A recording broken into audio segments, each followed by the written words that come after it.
Matt Dunning, quickly looking back at last week's reserve game again, there were a lot of promising signs from a number of individuals, both experienced and younger players coming up as well. Yeah, there were. Yeah, it was a really good day. We got some, urgent minutes into some senior boys. We got some experience in some younger guys, and we came through injury free, which was a massive one for me. I think we've seen, although a few of them have had minutes in the trial games, they've been training now since December, and they're really chomping at the bit to get out there.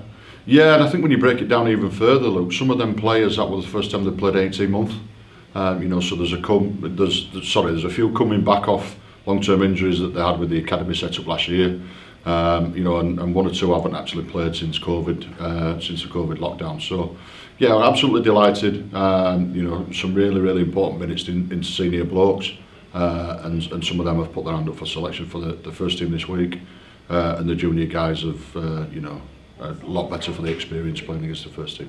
It's quite a tricky start going over to St Helens tomorrow night. It'll be difficult conditions as well, which add to it, but it'll be good to get things properly underway and get the lads in some proper competitive action against some more big blokes and a chance to aid the development. Yeah, that's right. Yeah, we've got to navigate the Pennines in gale force storms and winds at tea time, but it's all part of the experience. It's always a pleasure to go to St Helens. I really admire the club. I think they're a well-run club. I think they do things the right way, and they play a really good brand of football as well. So, looking forward to it. The message tonight to the players is go out there and express yourself. I want them to play without fear. I want them to play without fear of retribution if things go wrong. And I want them to really test themselves and get against some really good quality players.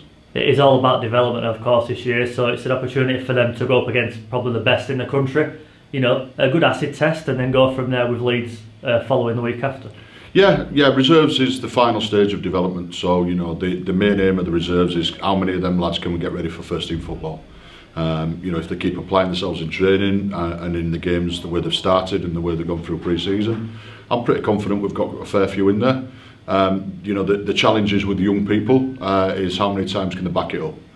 So can they back it up week on, week off, and that's the challenge they're going to have, because as you rightly say, they've got St Helens, followed by Leeds, followed by Ulginston Rovers. So there's no let up on the intensity, there's no let up on the quality they're going to face, and I don't want there to be any let up on their attention to detail and their application either. It'll certainly help the boys if they do make the step up to first team, with everyone at the club singing off the same hymn sheet in terms of the philosophies. They can make that step up. They've been training now as a group for the last 3 or 4 months, so it'll certainly help if they are called up. They've had that reserves action, they'll be ready. That's right, yeah, and they're part of the culture anyway, because they've been in the junior system, a lot of them, and come through our scholarships and our academies, so they know how we work, they know our philosophies and what we want our culture to look like.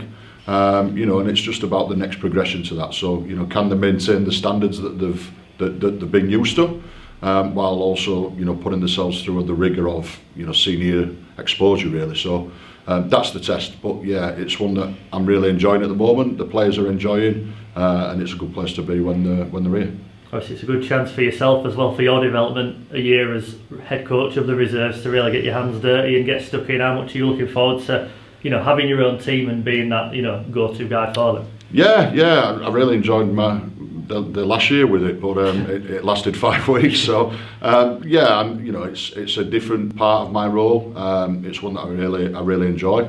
And it's part of the enjoyment is seeing the progression of these young blokes as well. So really enjoy my first team role as well. But yeah, it's almost a change of cap and a change of mind focus for myself, with the application we need for these guys. So squad news for tomorrow. There's 3 lads from Keighley joining us. Can you tell just a bit about how that arrangement came about? Yeah, we looked at that in the pre-season, and what we don't want to do is risk anybody within the reserves that's not right and not ready. So again, we're working pretty closely with our under-18s, because the general progression's got to be there. So if there's players within our 18s that are ready, and there's spots to fill, we'll fill it with them first.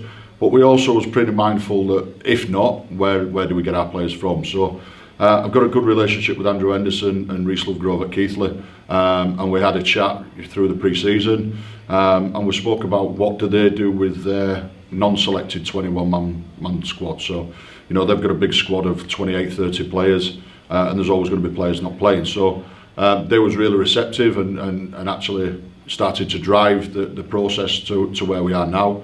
And what we've got is that we've got a dual reg agreement for the reserves only. So if there's players at Keighley that need some game time, Andrew Henderson will send me an email early on in the week and ask us if we want to use any of the players. If we do, great. If not, you know, so be it. So we're going to use 3 players tomorrow. One of them actually has come through our system and is, you know, is well known to us and knows us really well. So yeah, Anasu Madotti will join us along with Desmond Walker and Anthony Pine as well. Good luck tomorrow. Thank you very much. You.